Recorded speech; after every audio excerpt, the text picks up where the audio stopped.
Hello, everyone. CSU is all here together on one screen. So we are ready to present our slideshow. Can you let us know that you can hear us and you can see everything okay? Okay, I see a thumbs up. All right, ready to go? Here we go. Hello everyone, we are the SIG team and our members are Xinran, Camille, Malia with advisors of Saif and Sandra. Our project focuses on forest cover change and urban expansion across Colorado's Front Range from 2001 to 2021. We are particularly interested in how these changes vary with elevation and what factors may be associated with forest loss. We'll begin by briefly explaining why forests and the Front Range are important. When we think about forests, we often picture trees, wildlife, and beautiful landscapes, but forests do more than that. They act as natural carbon reservoirs, storing carbon in trees and soils and help regulate the climate. They also provide essential habitat for wildlife and support biodiversity. Forests help protect water resources by regulating water flow, improving water quality, and reducing soil erosion. They're also important for people by supporting livelihoods and providing opportunities for recreation. So when forest cover changes, we may lose more than trees. We may also lose carbon storage, habitat, water protection, and benefits to human communities. This is why understanding where and how forests are changing is so important.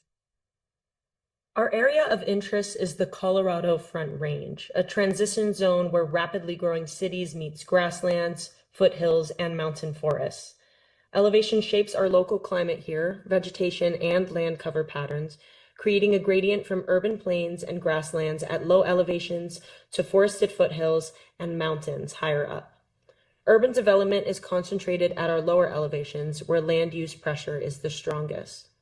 Forests across the Front Range face multiple stressors, including wildfire, bark beetle outbreaks, and climate change. So observed changes often reflect interacting drivers rather than a single cause. So we know all of these pressures exist. What we don't know yet is where forest loss is actually happening along the elevation gradient or how much of it connects back to urbanization. We've analyzed land cover change over a 20-year period, 2001 to 2021, looking specifically at the relationship between the change of forest cover and urban areas. We are focused on how forest cover has shifted across the entire elevation gradient. The key here is to understand not just that the forests are changing, but to what degree urbanization and human expansion are driving that change compared to other environmental factors. To move from our research question into actionable data, we developed a systematic workflow. First, we needed to gather all of our sources as datasets, then synthesize them, and finally utilize them for analysis. The first step in this process was to load up some datasets. So here we have the National Land Cover Database generated for our study area and our years of interest, featuring all the available land cover classes. Combining the two, we made a binary contrast to begin to understand where the change was happening. Now, for our purposes, we are only interested in four major categories of land cover: forest and urban, of course, to answer our research question, as well as grassland and farmland, to get a better understanding of some land use change patterns. To accomplish this, we grouped like land cover classes to make four focused categories. The last of our data required a continuous elevation model to show how high or how low each land cover was prevalent at. With all of this necessary information, we can begin to synthesize our datasets to look at the patterns. So to understand how the landscape has changed over the past 2 decades, we first compared the dominant land cover types between 2001 and 2021. The bar chart on the left showed that forests experienced the largest decline, decreasing by approximately 19% over the study period. In contrast, grassland and urban areas increased by 17%, while farmland showed a relatively small decline of about 10%. The panels on the right illustrate the elevation distributions for each land cover class. One pattern that stands out is that forests are primarily concentrated at higher elevations, while grasslands in urban areas are much more common at lower elevations. Together, these results indicate a substantial shift in land cover over the last 20 years, with a significant reduction in forested area accompanied by increases in grasslands and urban development. The elevational separation among land cover types suggests that these changes are not occurring uniformly across the landscape, but are influenced by topography. Because of this, we next investigated where forest loss occurred. These kernel density plots provide a clearer view of how the elevational distributions changed over time. Since the 2 years were normalized together, the curves show both relative area and elevation distribution. Starting with forests in the upper left, we see that the overall distribution remains centered at higher elevations. This indicates that forest loss occurred across the elevation range rather than being restricted to a single elevation band. In contrast, grasslands show an increase in density at mid to higher elevations.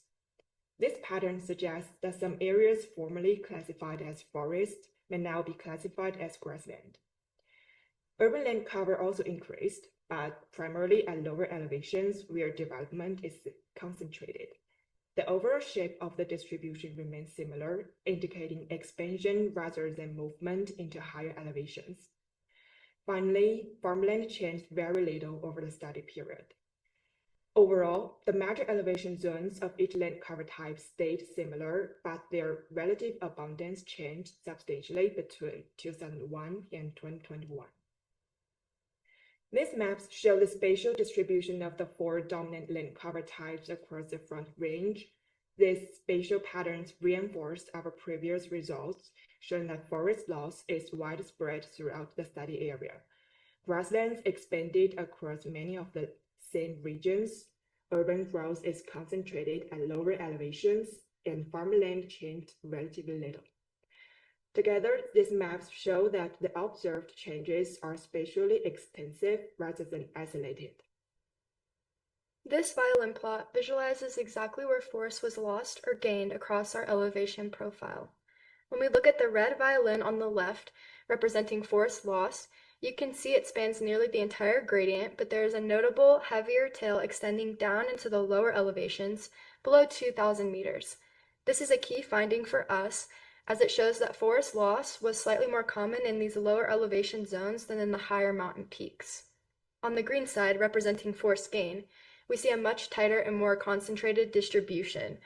Most of the new growth we recorded is localized in a specific mid-elevation band peaking right about 2,300 meters. The major takeaway here is the imbalance. We aren't seeing a simple one-to-one shift.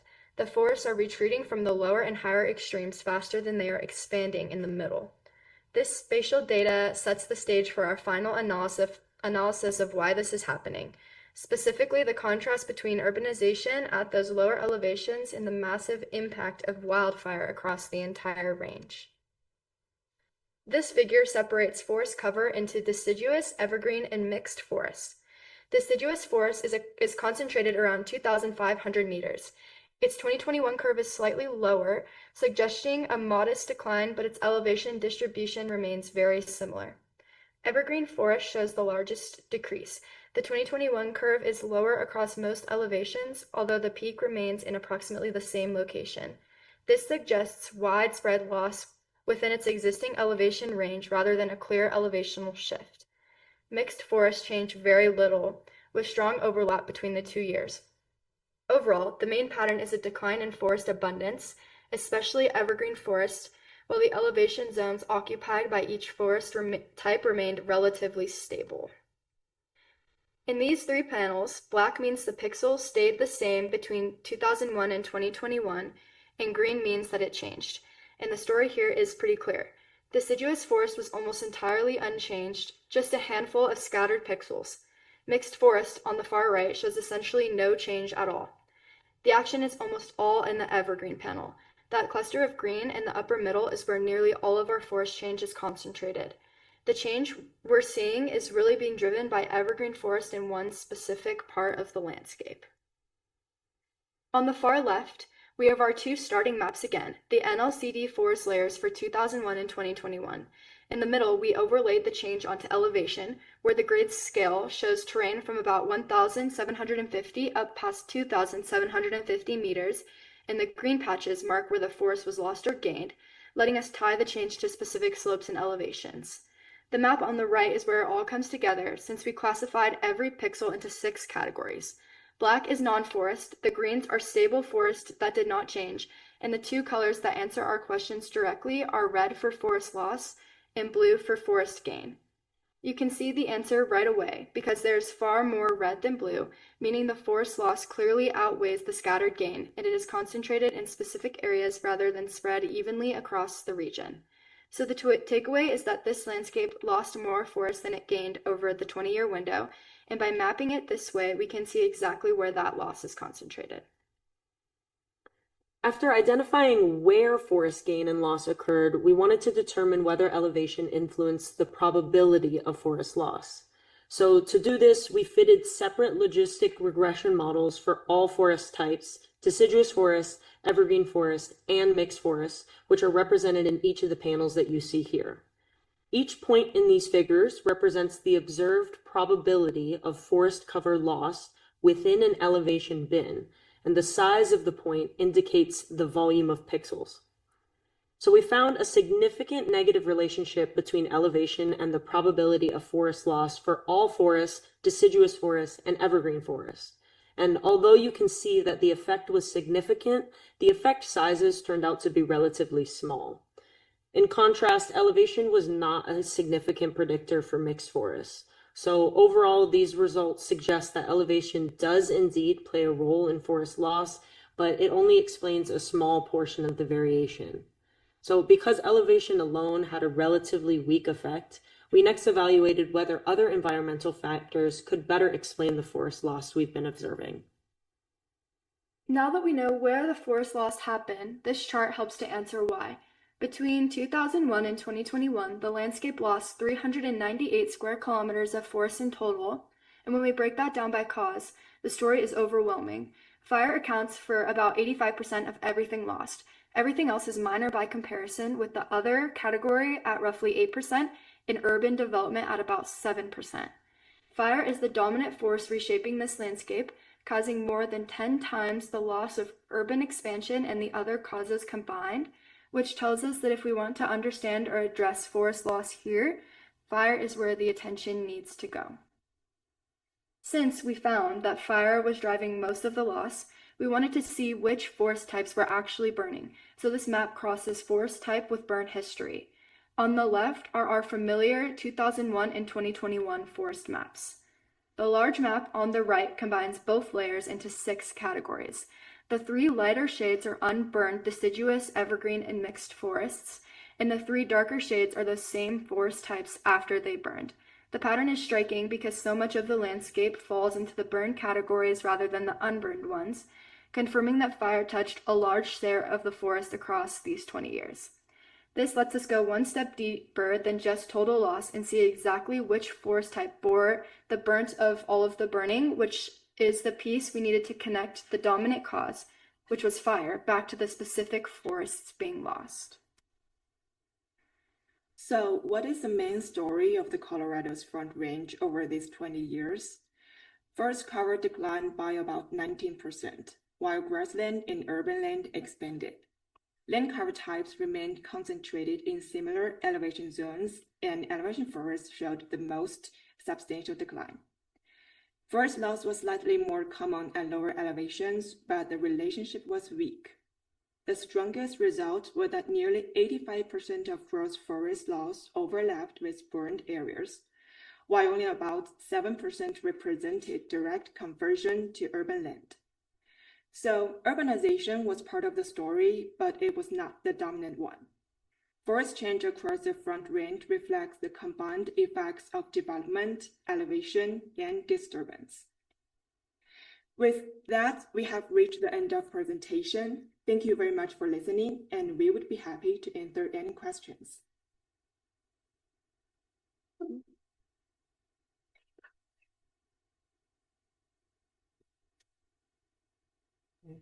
Give it up for Colorado State University. Can you guys remind us what SICK stands for again? Super International Coding Killers. Love it. Thank They great job, Colorado State. You guys handled a lot of information in a pretty short period of time. I would consider finding ways to present that work at like an ESA conference or an AGU conference, or finding a journal that you might be able to present, publish things in. I think that you've got some really interesting findings there. There's a bunch of fire scientists in our lab at ESIIL as well that I think would be interested in hearing from you, and so I'll try to help connect that. We have time for one question for CSU if anybody'd like to ask. Mark. Got a quick question. Have you guys presented this to any of the developers along the area? I know your findings did not have a major effect like the urban aspects, but have y'all talked to those contracting companies, that are urban development, or at least maybe look into that? No, we have not looked into that, but that is an interesting thought. We absolutely should. This is the only place that we've presented our findings, but if there's any applicable place to do that, we would love to hear it, and that's a great idea. Thank you. Yeah.